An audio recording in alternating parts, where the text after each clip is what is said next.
కొన్ని విషయాల్లో మేము ఎక్కడ కూడా వాళ్ళు కూడా రాజశేఖర రెడ్డి గారిని ఆరోగ్యశ్రీ పథకం బాగుందని చెప్పి కేసీఆర్ గారు మెచ్చుకున్నారు. తెలంగాణ ఇచ్చిన సోనియా గాంధీని మెచ్చుకున్నారు, దేవతని అన్నారు. కానీ మేము కూడా చెప్తున్నాం, మీరు చేసిన నిర్వాహకం వల్ల జరిగిన నష్టాన్ని ప్రజలకు వివరిస్తాం. తప్పకుండా ఏదైతే కమిషన్ ఏర్పాటు చేసిండ్రో త్వరలోనే కొత్త జడ్జి అపాయింట్మెంట్ అయ్యి కంప్లీట్ డీటెయిల్గా ఇన్వెస్టిగేషన్ అయితే అధ్యక్ష, అందులో ఎటువంటి అనుమానం లేదు. వాళ్ళు సభలో గొడవ చేసినంత, బయట మాట్లాడినంత మాత్రాన చేసిన పాపాలు కడుక్కుంటామంటే అంత ఈజీ కాదు అధ్యక్ష. ఇది రెండోది అధ్యక్ష, అది చిన్నది. రెండోది మీ అందరికీ తెలుసు, మా జిల్లాల యాదాద్రి పవర్ ప్లాంట్ అధ్యక్ష, అది ఎంత పెద్ద తప్పు నిర్ణయం అంటే, జనరల్గానైతే థర్మల్ పవర్ ప్లాంట్ అధ్యక్ష, జనరల్గా పిట్ హెడ్ అంటే కోల్ మైన్ పక్కన, thermal power plants pit head అంటే కోల్ మైన్స్ పక్కలో దగ్గరలో పిట్ హెడ్లో థర్మల్ పవర్ ప్లాంట్ పెడతారు అధ్యక్ష. మామూలుగా అయితే ఎక్కడైనా సరే ప్రపంచంలో ఎక్కడైనా సరే థర్మల్ పవర్ ప్లాంట్ ఎక్కడ పెడతారు అంటే మైన్ పక్కన పెడతారు. 250 కిలోమీటర్ల దూరాన దామరచర్ల మిర్యాలగూడ దగ్గర ఆనాడు ప్రభుత్వం పవర్ ప్లాంట్ ఎందుకు పెట్టింది, అక్కడ పెట్టాలన్న నిర్ణయం ఎందుకు తీసుకున్నది ఇప్పటివరకు కూడా ముఖ్యమంత్రి గారు వివరణ ఇవ్వలేదు అధ్యక్ష. అది చాలా పెద్ద విషయం. ఎందుకంటే నేను ఆనాడు అసెంబ్లీలో ఉన్నప్పుడు, గత అసెంబ్లీలో చెప్పిన, 2018లో ఎమ్మెల్యేగా ఉన్నప్పుడు ఆనాడు సభలో చెప్పిన, ఓపెన్ మార్కెట్లో తక్కువ ధరకు కరెంటు దొరుకుతుంది, మీరు వేల కోట్ల రూపాయలు హై రేట్ ఎక్కువ రేటుకి ఇంట్రెస్ట్కి తీసుకొచ్చి ఈ పవర్ ప్లాంట్ కడితే వినియోగదారుల మీద ఎక్కువ భారం పడుతుంది, రాష్ట్రం కూడా అప్పుల పాలయ్యే అవకాశం ఉంది, దయచేసి ఆ యాదాద్రి పవర్ ప్లాంట్ విషయంలో మరోసారి పునరాలోచించాలని చెప్పిన అధ్యక్ష. అప్పటికే ఆ ప్రాజెక్టు స్టార్ట్ చేసిండ్రు. అసెంబ్లీలో మాట్లాడిన అధ్యక్ష, ఆన్ రికార్డ్ అధ్యక్ష. ఆ ప్లాంట్ అనుకున్న సమయానికి పూర్తి చేయలేదు, నిర్ణయము తప్పుడు ప్లేసు, టైం లిమిటు 3 ఏళ్ళు అనుకున్నది, ఇప్పుడు 10 ఏళ్ళు అయిందా స్టార్ట్ చేసి, ఇప్పటి వరకు వినియోగంలోకి రాలేదు అధ్యక్ష. 24,000 కోట్ల రూపాయలు అనుకున్న ప్రాజెక్టు, 25,000 కోట్ల రూపాయలు అనుకున్న ప్రాజెక్టు కాస్టు 36,000 కోట్లకు పోయింది. 11,000 కోట్ల రూపాయలు ఆ ప్రాజెక్టు కాస్ట్ పెరిగిపోయింది డిలే అవ్వడం వల్ల. రెండోది అధ్యక్ష, అందులో కూడా బిహెచ్ఎల్కు 20,000 crores వర్క్స్, 20,000 కోట్ల వర్కులు నామినేషన్ బేసిస్లో ఇచ్చిండ్రు. తద్వారా దాని దగ్గర సబ్ కాంట్రాక్టులు వాళ్ళ మనుషులే. మిగతా బ్యాలెన్స్ వర్క్స్ మొత్తము జెన్కో ద్వారా కూడా విచ్చలవిడిగా, దానికి లెక్క లేదు, పత్రం లేదు, కాంట్రాక్టర్లకు ఇష్టం వచ్చినట్టు ఇచ్చిండ్రు.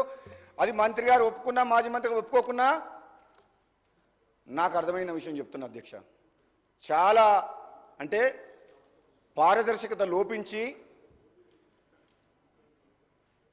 ఒక ప్రాసెస్లో, కరెక్ట్ ప్రాసెస్లో మాత్రం టెండర్ ప్రక్రియ జరగలేదు, డబ్బులు పోయినాయి,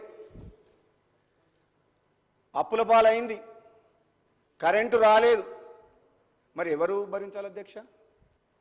ఎందుకు అవసరం అధ్యక్ష? అది ఎంత లేటెస్ట్ టెక్నాలజీ వస్తుందంటే ఈ రోజులలో అధ్యక్ష, ఇప్పుడు కొత్తగా పవర్ గురించి ఎనర్జీ గురించి ఆలోచిస్తూ ఎవరు కూడా థర్మల్ వైపు మొగ్గు చూపిస్తలేరు.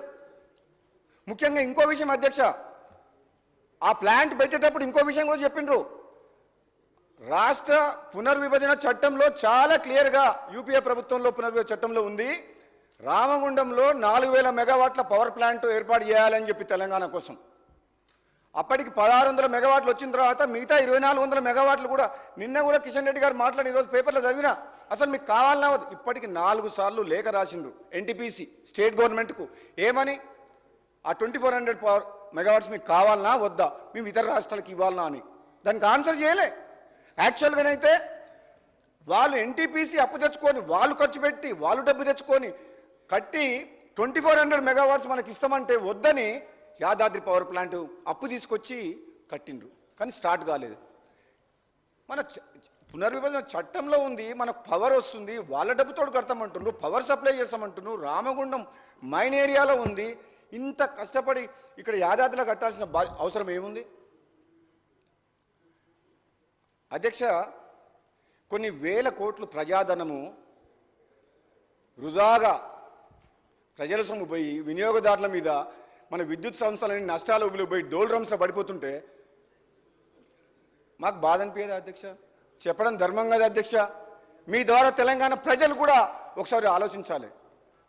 ఆనాడు ఉన్న ముఖ్యమంత్రి ఏమనుకున్నాడో, ఈ రాష్ట్రానికి నేను రాజుని, నా తర్వాత నా కొడుకు, ఒక మోనార్కీ లాగా ఫీల్ అయిపోయిండు.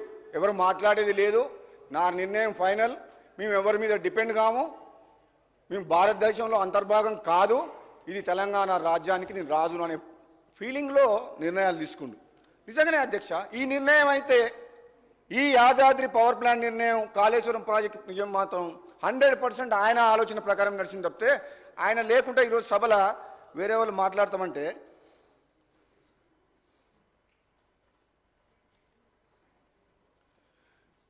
మరి ఇప్పుడు మాకు కూడా అనిపిస్తుంది అధ్యక్ష, సభలో ఉండాలి. మరి ఎల్ఓపిగా ఉన్నప్పుడు సభలో ఉండాలి, మా మాటలు కూడా వినాలి, జవాబు చెప్పాలి. జవాబు చెప్పాల్సిన బాధ్యత ప్రతిపక్ష నాయకుడి హోదాలో ఉన్న కేసీఆర్ గారి మీద, మాజీ ముఖ్యమంత్రి గారి మీద ఉన్నది అధ్యక్ష.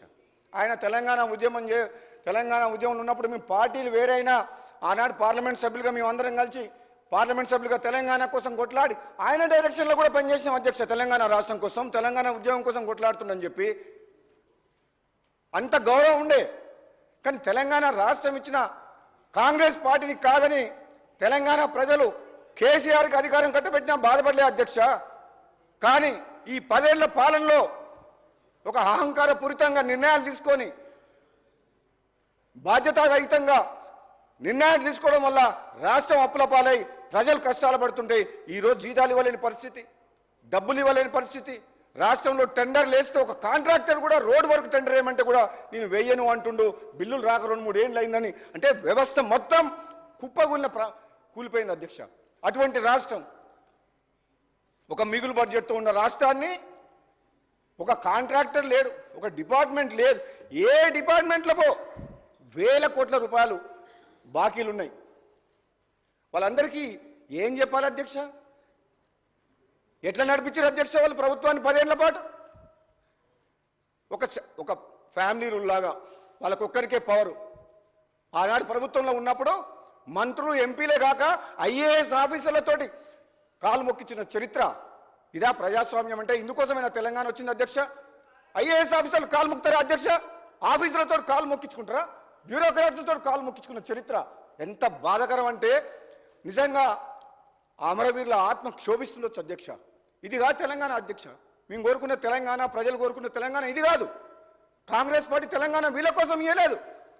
ఈ తెలంగాణ ప్రజల బతుకులు బాగుపడాలని చెప్పి, ఈ పవర్ సెక్టర్లో రైతులు కానీ ఎవరు కానీ అన్యాయం గురి కావద్దని చెప్పి తెలంగాణ రాష్ట్రం ఇచ్చింది అధ్యక్ష. అధ్యక్ష, ఇంకో నిర్వాహకం గురించి చెప్తుంది అధ్యక్ష. ఛత్తీస్గఢ్ గవర్నమెంట్ అయిపోయింది అధ్యక్ష 15 నిమిషాలు.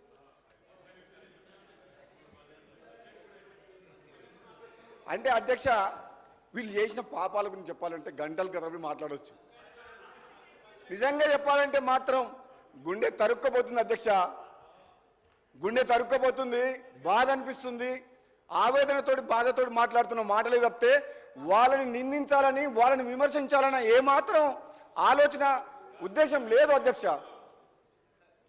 ఎంతసేపు రాజకీయ ప్రయోజనాల కోసం వాళ్ళు తీసుకున్న నిర్ణయాలు, అధికారంలోకి ఎట్లా రావాలి, అధికారంలో ఎట్లా నిలబెట్టుకోవాలి, మళ్ళీ అధికారంలోకి ఎట్లా రావాలి, రాజకీయ ప్రయోజనాలు దృష్టిలో పెట్టుకొని నిర్ణయాలు తీసుకుంటే నిజంగా రైతుల మీద ప్రేమ ఉందని వీళ్ళు అంటారు అధ్యక్ష.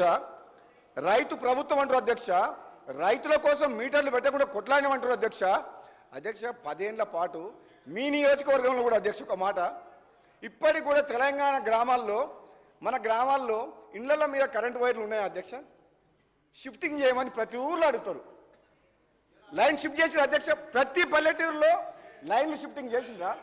10 ఏళ్ల పాలనలో తెలంగాణలో మరి కనీసం ఊర్లల్లో ఇండ్ల మీదకి వెళ్ళిపోయే కరెంటు లైన్ కూడా షిఫ్టింగ్ చేయలేదు అధ్యక్ష. ఒకప్పుడు వేసిన కరెంటు పోల్స్ 50 మీటర్లకు ఒక దగ్గర ఉండాలి, ఒక పోలు 50 మీటర్లు, ప్రతి పోలు మధ్యన 80 మీటర్లు, 100 మీటర్లు వైర్ అంతా కిందికి దిగబడి కరెంట్ షాక్ కొట్టి ప్రమాదాలు చనిపోతుండ్రు. అధ్యక్ష అన్నిటికంటే ప్లాంట్లు కడతామంటుండ్రు, అడిషనల్ ట్రాన్స్ఫార్మర్స్ ఇప్పటికి కూడా మా నియోజకవర్గం మున్గోడు నియోజకవర్గంలో ఎక్కడ పోయినా ఏ ఊరు పోయినా ఓ 25 kVA ఉంటే 5 నడవాలి మోటార్లు 5 HP, 8 9 ఉంటాయి. ఓ 100 kVA ఉంటే 20 నడవాలి, 25 30 ఉంటాయి.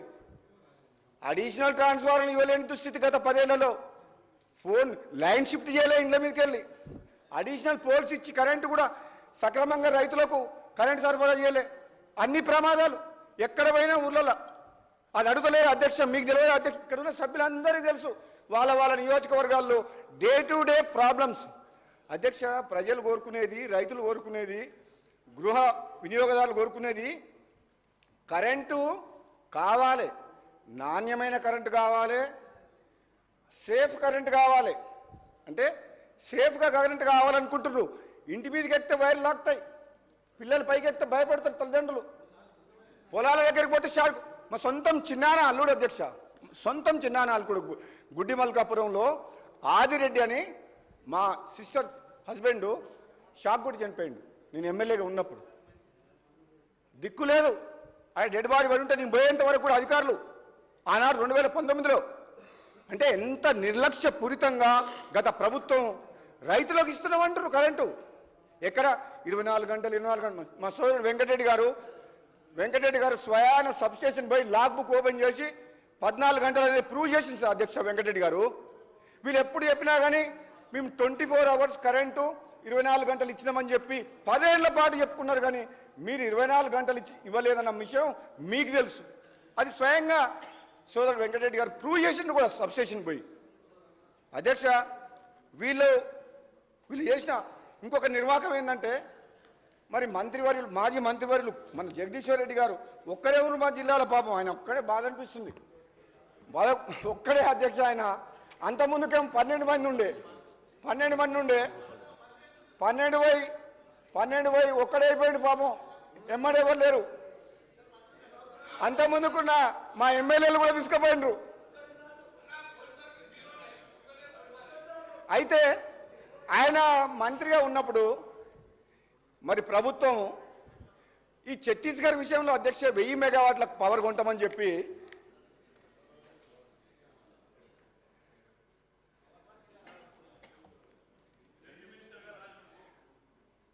అప్పుడు 1000 మెగావాట్లు కొంటామని చెప్పి తక్కువ ధరకు అగ్రిమెంట్ చేసుకున్నారు అధ్యక్ష. ఎంఓఈ చేసుకున్నారు. ఆ డేట్స్కి ఇట్లా అన్ని డీటెయిల్స్ ఉన్నాయి. కానీ మీరు సమయం తక్కువ ఉంది కాబట్టి ఎక్కువ వద్దంటారు కాబట్టి నేను ఎక్కువ డీటెయిల్స్ పోతలేను అధ్యక్ష. నేను ఓవరాల్గా చెప్తా. మీరు మాట్లాడుతున్నది ఏం అంటే మీ నిర్లక్ష్యపూరితమైన బాధ్యతారహిత నిర్ణయాల వల్ల 1000 కోట్లు పవర్ సెక్టర్ అప్పుల పాలైందని చెప్తున్నా అధ్యక్ష. డీటెయిల్గా పోతలేదు, మీరు వద్దన్నారు కాబట్టి. ఎక్కువ సమయం తీసుకొని మిగతా సభ్యులు మాట్లాడాలి కాబట్టి. అయితే అధ్యక్ష ఛత్తీస్గఢ్లో power purchase agreement MOE sign చేసిండ్రు. మళ్ళా ఆ కారిడార్ పవర్ గ్రిడ్ కోసం డబ్బులు కట్టిండ్రు. 2 సంవత్సరాల పాటు ఈ ప్రభుత్వము కరెక్ట్గా డీల్ చేయలేదు అధ్యక్ష గవర్నమెంట్ తోటి. టైంకు పైసలు కట్టలేదు. అగ్రిమెంట్ ఎంటర్ అయిన తర్వాత తక్కువ రేటుగా కరెంట్ తీసుకున్నారు. అగ్రిమెంట్లకు ఎంటర్ అయిన తర్వాత సంబంధిత అధికారులు కావచ్చు, మంత్రి గారు, ముఖ్యమంత్రి గారు కావచ్చు, బాబు బాధ్యతారహితంగా 1 minute సంజయ్ రెడ్డి గారు డిస్టర్బెన్స్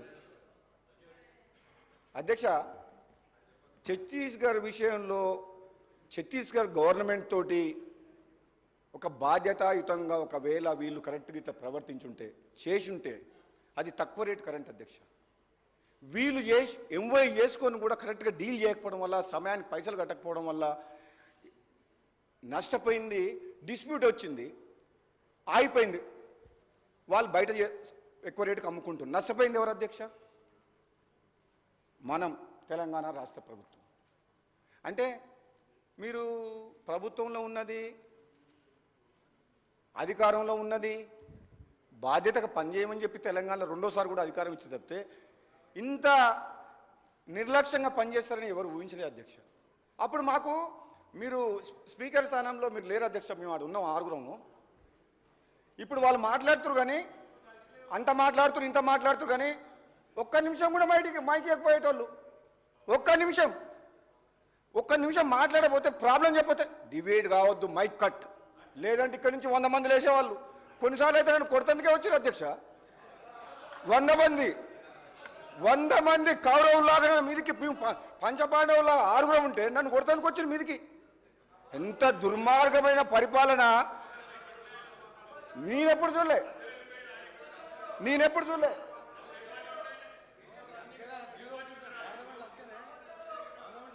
అధ్యక్ష, నేను ఎంపీగా పనిచేసిన, మా భువనగిరి పార్లమెంట్ ప్రజలు ఓటేసి గెలిపించినందుకు 60 ఏండ్ల కళ తెలంగాణ పోరాటంలో, తెలంగాణ ఉద్యమం సమయంలో పార్లమెంట్ సభ్యునిగా తెలంగాణ కోసం కొట్లాడుతుండే మా సహచర ఎంపీలతో పొన్నం ప్రభాకర్ మేము కొట్లాడితే నా జీవితం ధన్యమైపోయింది. ఈ తెలంగాణ నా 5 ఏళ్ల కాలంలో తెలంగాణ రాష్ట్రం వచ్చిందని అనుకున్నా, కానీ వచ్చిన తెలంగాణ ఈ దుర్మార్గుల చేతికి పోయి ఇంత నాశనం అవుతుందని చెప్పి అనుకోలేదు అధ్యక్ష. ఇంత ఘోరంగా అధ్యక్ష. ఏమాట నన్ను మీరు అన్న మాటలు పోయిన అసెంబ్లీ రికార్డు చూపిస్తా. నన్ను ఏమన్నారు, ఏమేమి మాట్లాడినారు అధ్యక్ష? తెలంగాణ కోసం కొట్లాడిన మనిషిని, ఉద్యమకారుణ్ణి, పార్లమెంట్ సభ్యుడిని. నాకు 3 హౌస్లో పనిచేసిన అనుభవం ఉంది అధ్యక్ష. పార్లమెంట్లో, కౌన్సిల్లో, అసెంబ్లీలో. నేను ఎందుకు తప్పు మాట్లాడతా అధ్యక్ష? చదువుకున్న వ్యక్తిని. ఎవరి కోసం అధ్యక్ష మీరు రాజకీయాలు ఉన్నది? ఎవరి కోసం ఉన్నాం అధ్యక్ష? ఈ తెలంగాణ ప్రజల యొక్క, అదే ఇప్పుడు ఇంకో కొన్ని రోజులు అయితే మొత్తం బయటకు వస్తుంది. సోమేష్ కుమార్ వచ్చిండు, మళ్ళీ నువ్వు ఆల్రెడీ ఒకరు జైల్లో ఉన్నారు, ఇక ఒకరి తర్వాత ఒకరు కుటుంబ సభ్యులందరూ కూడా పోతారు. నేను కాంట్రాక్ట్ల కోసం వచ్చిన అయితే నేను ఇక్కడ ఎందుకు ఉంటాను అధ్యక్ష? వాళ్ళమ్మడి 12 మంది ఎమ్మెల్యేలు పోయినప్పుడు 12 మంది ఎమ్మెల్యేలు పోయినప్పుడు నేను కూడా పోతుండే అధ్యక్ష. అధ్యక్ష, స్వార్థం కోసం పనిచేసే వాడిని అయితే గతంలో ఎమ్మెల్యే గెలిచినప్పుడే అందరితో పాటు నేను టీఆర్ఎస్లో పోయేటోండి. కాంట్రాక్ట్ల కోసం అయితే ప్రజల కోసం, ప్రజల పక్షాన మాట్లాడే గొంతు, తెలంగాణ కోసం కొట్లాడిన గొంతు కాబట్టే నేను అక్కడే ఉన్నా. మళ్ళీ ఇక్కడికి వచ్చినాం. మీరు ఆ అంశం మర్చిపోవద్దు. మీరు ఎన్నైనా చెప్పండి, అమ్ముడు పోయినామని బదనామం చేసిన అధ్యక్షుని నోడకూడదు. ఎందుకు అమ్ముడు పోయిన వ్యక్తి మళ్ళీ కాంగ్రెస్లోకి ఎందుకు వచ్చిన అధ్యక్ష? తప్పు చేసిన మనిషిని అయితే మరి అమ్ముడు పోయినా అని చెప్పిన వాళ్ళు ఈరోజు ఏం సమాధానం చెప్తారు అధ్యక్ష తెలంగాణ ప్రజలకు?